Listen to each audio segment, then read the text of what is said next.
ఇప్పుడు దేశం చూపంతా బెంగాల్ మీదే. ఎన్నికలు సమీపిస్తున్న వేళ అక్కడి రాజకీయంలో కనిపిస్తున్న మలుపులను ప్రతి ఒక్కరూ ఆసక్తిగా గమనిస్తున్నారు. బెంగాల్లో ఈసారి అధికారం దక్కించుకుని తీరాలని బీజేపీ కసి మీద కనిపిస్తోంది. తగ్గేదేలే అనే రేంజ్లో వ్యూహాలు రచిస్తోంది. మోదీ, అమిత్ షా స్వయంగా రంగంలోకి దిగి ప్రచారం చేస్తున్నారు. ఘాటు విమర్శలతో మమతా సర్కార్ను ఇరుకున పెట్టే ప్రయత్నం చేస్తున్నారు. దీంతో రాజకీయం మరింత రంజు మీద కనిపిస్తోంది. అసలు బెంగాల్లో బీజేపీ స్ట్రాటజీ ఏంటి? కమలం పార్టీకి కౌంటర్గా దీదీ ఏం చేయబోతున్నారు?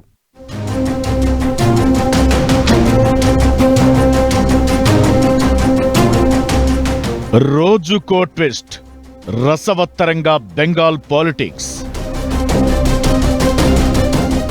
అధికారమే లక్ష్యంగా దూకుడు చూపిస్తున్న బీజేపీ పార్టీ కోసం స్వయంగా రంగంలోకి మోదీ, షా.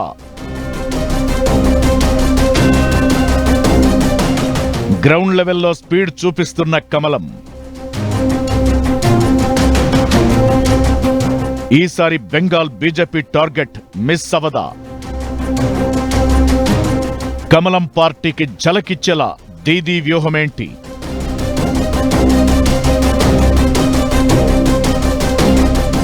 బీజేపీ, టీఎంసీ సరే, మరి కాంగ్రెస్ పరిస్థితి ఏంటి?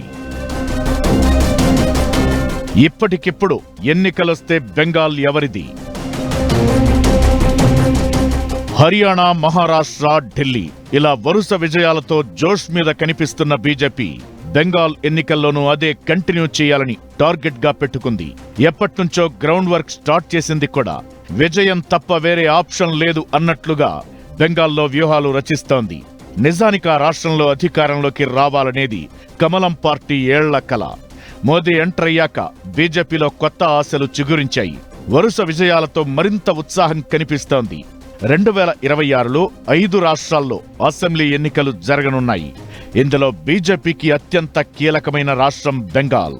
2021లో బీజేపీ కేవలం 76 సీట్ల దగ్గరే ఆగిపోయింది.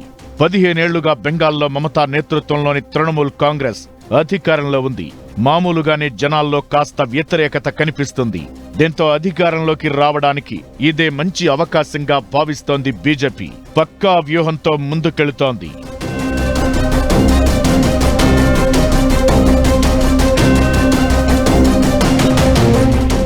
బెంగాల్లో బీజేపీ గెలుపు కోసం మోదీ, షా స్వయంగా రంగంలోకి దిగారు. దీదీ సర్కార్ వైఫల్యాలపై తీవ్ర స్థాయిలో విరుచుకుపడుతున్నారు.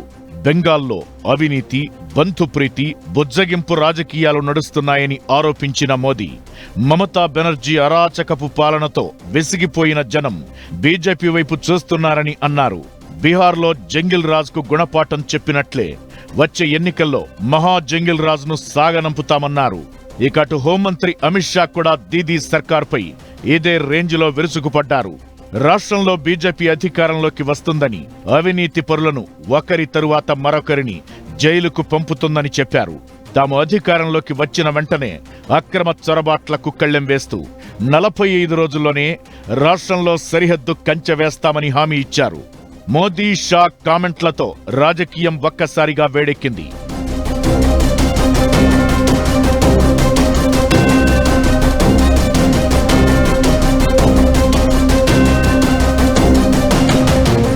నడ్డా టైం నుంచే బెంగాల్పై బీజేపీ ప్రత్యేకంగా గురిపెట్టింది.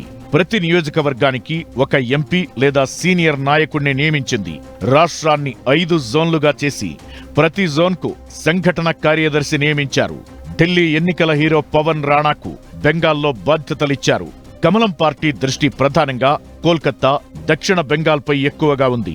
నార్త్, సౌత్ 24 పరగణాల్లో 64 సీట్లు ఉంటాయి.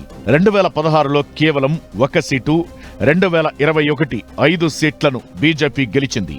ఇక్కడ సీట్లు పెంచాలని బీజేపీ భావిస్తోంది. కోల్కతా మెట్రోపాలిటన్ ఏరియాల్లో 2016, 2021లో బీజేపీ 1 సీటు కూడా గెలవలేదు. ఈ ఏరియాలో కూడా ప్రత్యేకంగా పనిచేస్తోంది. ఇక బీజేపీ కొత్త జాతీయ అధ్యక్షుడు నితిన్ నబీన్ కూడా బెంగాల్ మీద తన మార్కు చూపించేందుకు రెడీ అయ్యారు. అధ్యక్ష బాధ్యతలు చేపట్టిన వెంటనే బెంగాల్ నాయకులు, కార్యకర్తలతో భేటీ అయ్యారు. రాబోయే ఎన్నికల కోసం సమగ్ర కార్యాచరణ రూపకల్పన చేశారు. దీదీ సర్కార్ వైఫల్యాలను హైలైట్ చేయడంతో పాటు గత 15 ఏళ్ల టీఎంసీ పాలనలో లోపాలను లక్ష్యంగా చేసుకుని నియోజకవర్గాల వారీగా ప్రచారం చేపట్టాలని అంశాల వారీగా దిశానిర్దేశం చేశారు.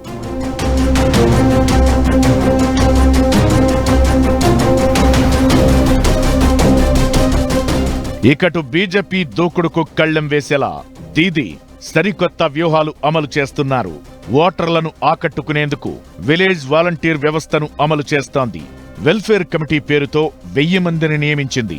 మోదీ వర్సెస్ దీదీ అన్నట్లుగానే బెంగాల్ ఎన్నికలు సాగబోతున్నాయి. అయితే కమలం పార్టీ దూకుడుకు బ్రేక్ వేసేలా ఎప్పటికప్పుడు దీదీ ప్రయత్నాలు చేస్తూనే ఉన్నారు. నగదు బదిలీ, ఉచిత పథకాలతో జనాలను ఆకర్షించడంతో పాటు మైనారిటీ ఓటు బ్యాంక్ను స్ట్రాంగ్ చేసుకున్నారు. మళ్లీ లోకల్ సెంటిమెంట్ నినాదం అందుకోబోతున్నారు. ఇలాంటి స్లోగన్తోనే గత అసెంబ్లీ ఎన్నికల్లో కమలం పార్టీని దెబ్బకొట్టారు. నువ్వా నేనా అన్నట్లు సాగుతున్న పోరుతో షెడ్యూల్ రావడానికి ముందే బెంగాల్ రాజకీయం భగ్గుమంటోంది.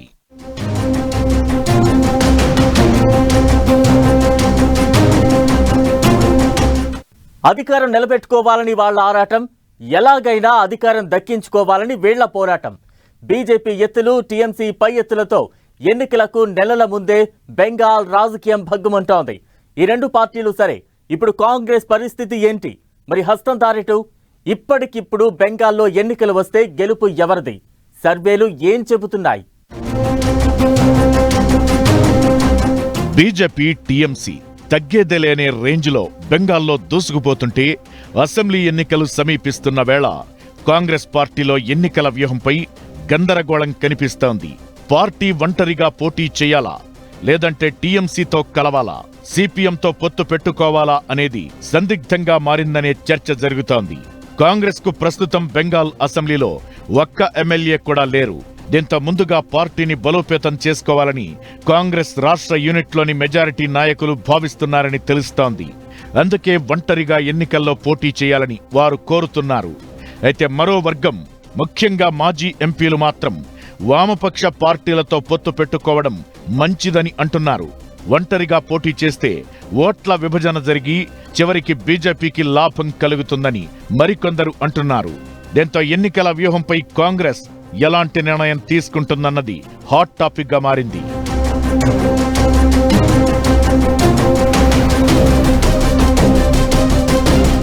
ఇకటు ఇప్పటికిప్పుడు ఎన్నికలు జరిగితే బెంగాల్ ఎవరిది అనే సర్వేలో ఆసక్తికర విషయాలు వెలుగులోకి వచ్చాయి.